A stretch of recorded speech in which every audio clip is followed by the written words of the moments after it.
बोलिए सियावर रामचंद्र। देखिए, कोई भी धार्मिक अनुष्ठान, कोई भी कथा, कोई भी यज्ञ सफल कब होता है? जब संत पधारे।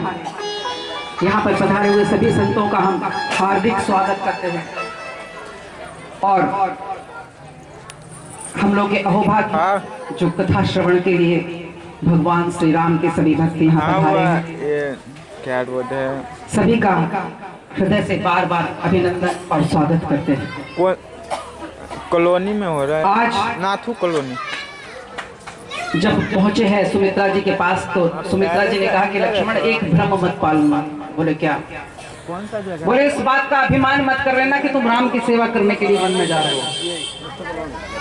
तो वो सोचने लगे क्या कह रही है माता? कॉलोनी में आ जाइए ना। बोले राम वन अपने कारण से नहीं जा रहे और ना पिता की आज्ञा के कारण जा रहे हैं।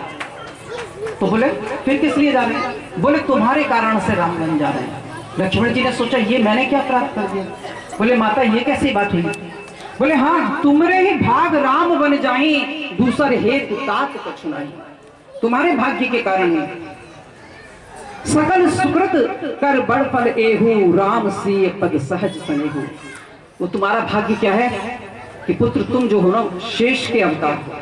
और शेषनाग क्या करता है? अपने सहस्त्र फनों पर पृथ्वी को धारण करता है। और संत तो ऐसा भी कहते हैं कि जब भूकंप आता है ना तो शेषनाग ने अपने फन एक फन से उठाकर पृथ्वी को दूसरे फन पर रखा, इसलिए पृथ्वी डोल गई।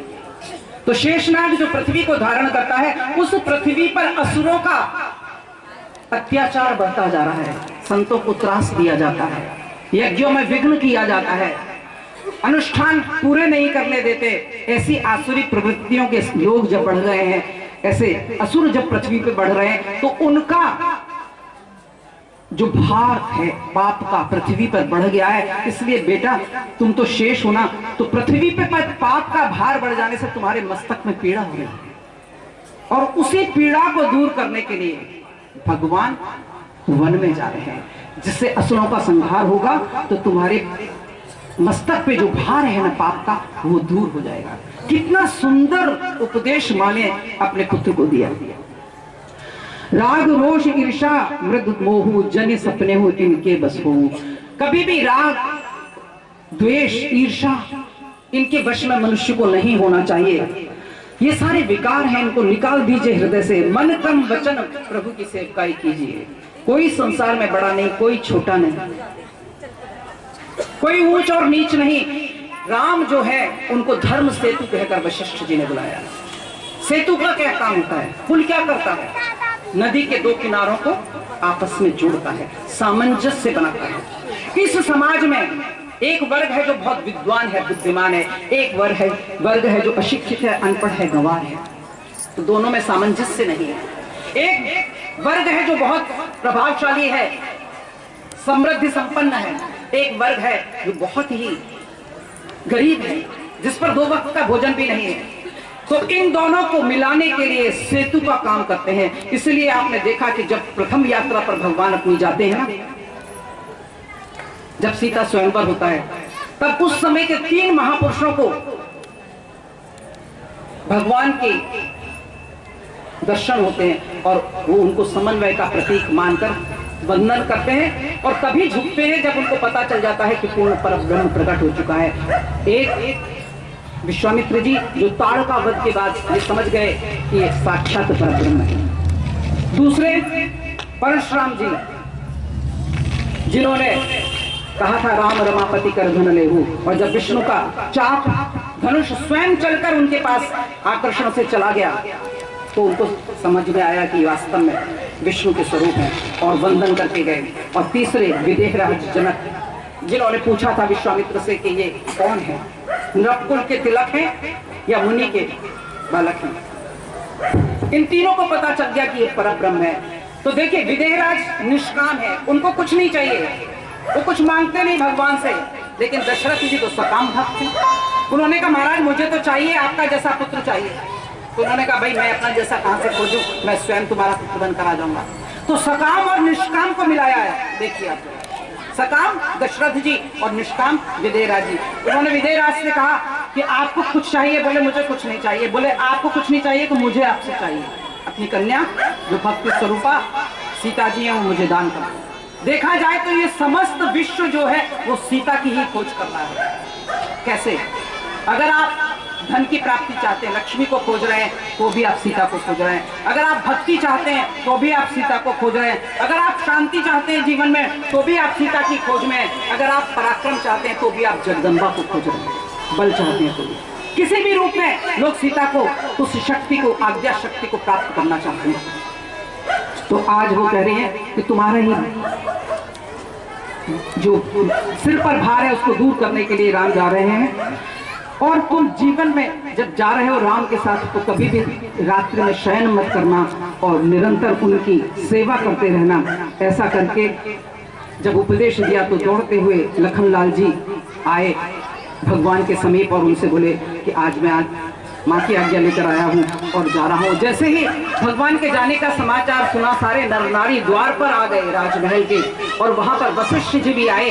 उनका विदा, उनको विदा करने के लिए निकस वशिष्ठ द्वार भय ठाड़े, देखे लाग विरह तल ठाड़े। सभी बहुत दुखी है। अविरल अश्रुधारा लोगों को बह रही है, क्योंकि युग युग से बिछड़ा हुआ जीव जो साधना से प्राप्त नहीं कर पाया था, जब उसने अवध में श्री राम को प्राप्त किया तो उसको लगा कि उसके जीवन में वो अमूल्य निधि मिल गई जिसकी वो जन्म जन्मांतर से इच्छा कर रहा था। लेकिन उसको क्या पता था कि एक समय का प्रभाव ऐसा भी आएगा कि भगवान स्वयं अवध को छोड़कर चले जाएंगे। और उसी समय कैकेयी ने क्या किया कि बलकल वस्त्र ला कर दिए और भगवान से कहा कि तुम बलकल वस्त्र धारण करो। सारे नर नारियों ने बहुत धिक्कार किया और कहा कि बहुत ही कुटिल मति है ये।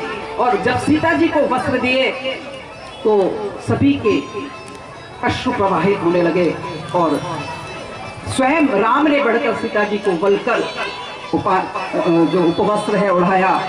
कहा कि चिंता मत करो सीते, आज से मैं वन में तुम्हारे साथ सदा रहूंगा। देखिए, स्त्री और पुरुष का ये जो संबंध है ये कोई साधारण लौकिक संबंध नहीं, बल्कि अलौकिक और दिव्य आद्या शक्ति और परम पुरुष यानी परमात्मा का संबंध है, जो कभी भी एक क्षण के लिए विलग नहीं होते। गिरा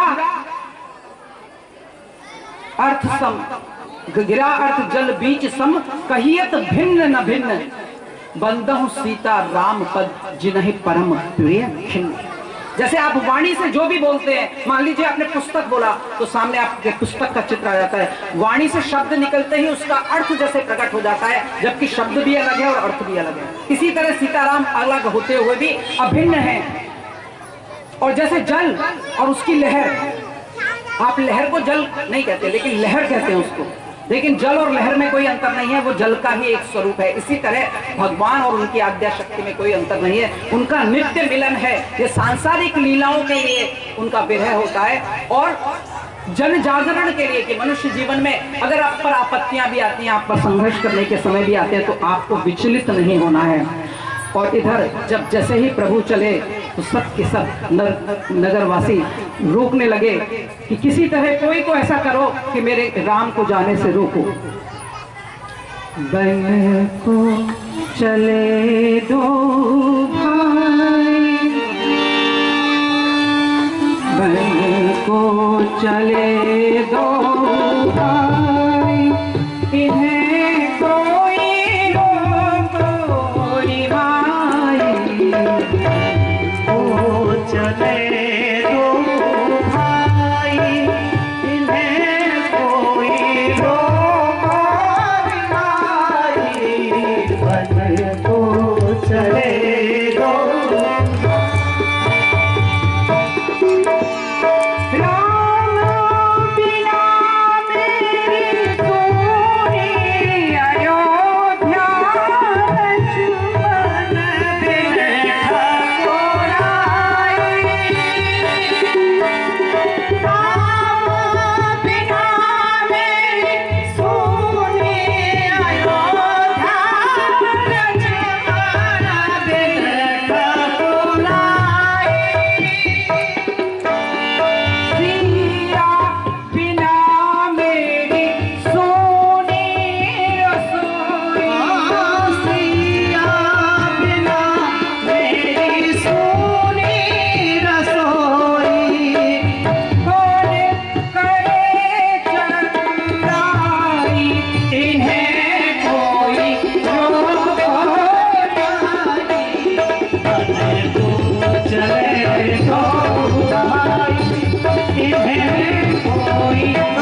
सभी के हृदय द्रवित हैं, लेकिन केकई की करनी को कोई क्या कहे। और जैसे ही राम जी ने सोचा कि मैं जितना विलंब करूंगा रथ में बैठने में, और मान नहीं रहे थे सुमंत जी, वशिष्ठ जी, नहीं तुम्हें रथ छोड़कर आएगा तमसा नदी के तट तक। उन्होंने कहा महाराज वनवासियों के लिए रथ की क्या जरूरत है। बोले नहीं नहीं पुत्र, इतनी सी तो बात मान लो कि रथ में यहाँ से तमसा नदी तक तो चले जाओ। तो सुमंत नप वचन सुनाए, कर बेटी रथ राम चढ़ाए, चढ़ रथ सिय सहित दो भाई, चले हृदय अवधि सिरनाए। अवध भूमि को प्रणाम करके जननी जन्मा भूमि स्वर्गादपि गरियसी, ऐसा कहा जाता है। एक बार भूमि को प्रणाम करके जब चले तो रघुनाथ जी ने क्या देखा कि सारी की सारी प्रजा जो है इतनी प्रेममय, इतनी विरहल है, इतनी व्याकुल है और अविरल अश्रुधारा बह रही है कि लड़खड़ाते हुए इनके रथ के पीछे लोग दौड़ रहे हैं। और भगवान जैसे रथ में पहुंचे हैं तमसा नदी के तट पर, सायंकाल का समय हो गया, तो भगवान ने सोचा आज मैं यहाँ विश्राम करूं, नहीं तो ये सारे प्रजा के लोग बहुत दुखी होंगे, कम से कम आज रात्रि में इधर विश्राम करूं। तमसा तीन निवास किए प्रथम दिवस, तो तमसा नदी के तट पर भगवान ने पहली रात्रि निवास किया। और रात्रि में ही सीता और लक्ष्मण जी से बात कही कि चुपचाप सुबह उठकर भी हम लोग ना सुमंत को लेकर, जब तक भोर में ये लोग सो के भी नहीं उठेंगे हम लोग चले जाएंगे, क्योंकि अगर ये जाग गए तो हमें जाने नहीं देंगे, बहुत रोएंगे, बहुत दुखी होंगे और इनका दुख हमसे देखा नहीं जाएगा। प्रजा इतनी दुखी हो तो राजा को कभी अच्छा नहीं लगता। तो उन्होंने कहा कि इनके भोर होने से पहले हम चलेंगे। और जैसे ही सुबह उठ के सब सो रहे थे, आप जानते हैं कहाँ तो राम का राज्याभिषेक होने वाला था, लोग जल्दी जल्दी सुबह से उठ के तैयारी में थे। और उसके बाद जब पता चला कि अब राम वन को जा रहे हैं तो इतने भाव विहल, इतने रोए, न किसी ने भोजन किया, न जल ग्रहण किया, अविरल अश्रुधारा बह रही थी। तो सब थके हारे लोग तमसा नदी के तट पर जब सो गए तो सुबह भोर में ही प्रातः काल ही भगवान प्रत्यूष काल में उठकर चल दिए 4 बजे और रथ को लेके चले गए। और उनसे कहा कि रथ के चिन्ह कुछ ऐसे बनाना, कभी इधर कभी उधर दौड़ा के, कि लोग ये समझ ही ना पाए कि रथ किस दिशा की है, नहीं तो रथ के पहियों के चिन्हों के पीछे पीछे चल देंगे। रथ कर खोज कतहु नहीं पावई, राम सम कहीं चहु जिस धाम। सुबह जब वो उठे तो कहीं भी रथ के पहिए नहीं खोज पा रहे थे। सब उठ के भोर में देखते हैं कि भगवान श्री राम को छोड़कर जा चुके हैं। सब दुखी और व्यथित अवध के वासी वहीं बैठ गए। फिर उन्हें भगवान का वचन याद आया कि उन्होंने कहा था कि जितने भी नर नारी हैं अवध के सब वापस लौट जाएं रात्रि में मैं साथ विश्राम करके। तो जितने नर नारी थे वो सब लौट गए। कहते हैं कि एक और तीसरा जो होता है ना, वो लोग किन्नर लोग वहां से नहीं गए। उन्होंने कहा था, भगवान ने कहा था कि नर और नारी लौट जाए, तो हम तो नर भी नहीं नारी भी नहीं। 14 वर्ष तक उन्होंने वही तपस्या की और सतत भगवान का कहते हैं जब भगवान राम वन में गए तो तपस्वियों जैसा जीवन अवध के लोगों ने भी किया और 14 वर्ष में न तो किसी की मृत्यु हुई और ना ही किसी के घर किसी का कोई जन्म नहीं हुआ। इधर जब शंखवेरपुर में पहुंचे तो निषाद राज जो थे गुह राजा, उनको पता चला कि भगवान आए तो दौड़ते हुए कंदमूल फल इत्यादि लेकर आए और उनका स्वागत किया और कहा कि महाराज आज की रात आप मेरे घर पर विश्राम करो। उन्होंने कहा कि सुनो, मुझे वनवास की आज्ञा मिली है, मैं किसी भी पूर्व नगर में नहीं जाऊंगा, मैं तो रात्रि में इधर ही विश्राम करूंगा। तो उसने एक बहुत सुंदर वृक्षों के पत्तों को इकट्ठे करके सांथरी बनाई। सांथरी माने जो बिछाते हैं ना पृथ्वी पर, एक शीशम वृक्ष के नीचे उन्होंने सांथरी बनाकर भगवान श्री राम को विश्राम करने के लिए एक सुंदर स्थल बनाया और वहां पर भगवान रामचंद्र पति सो वैदेही सोवत महे विधि काम। आज लोग मन में विचार कर रहे हैं कि जिसका राम भगवान जैसा पति हो, आज उस वैदेही का भाग्य देखो कि कहा तो महलों में पली और बड़ी हुई और महलों में ही विवाह हुआ, लेकिन आज वन में पृथ्वी पर एक सांथरी पे सो रही है। इसलिए भाग्य की गति को कोई कुछ नहीं कर सकता, कर्म गति टारे ना ही करे। देखिए शुभ मुहूर्त में वशिष्ठ जी ने राज्याभिषेक का योजना रखी थी, कोई मुहूर्त कोई घड़ी काम नहीं आई और भगवान को वन गमन करना पड़ा। रात्रि में जब भगवान विश्राम करते हैं तो लखनलाल जी रात्रि भर जाग कर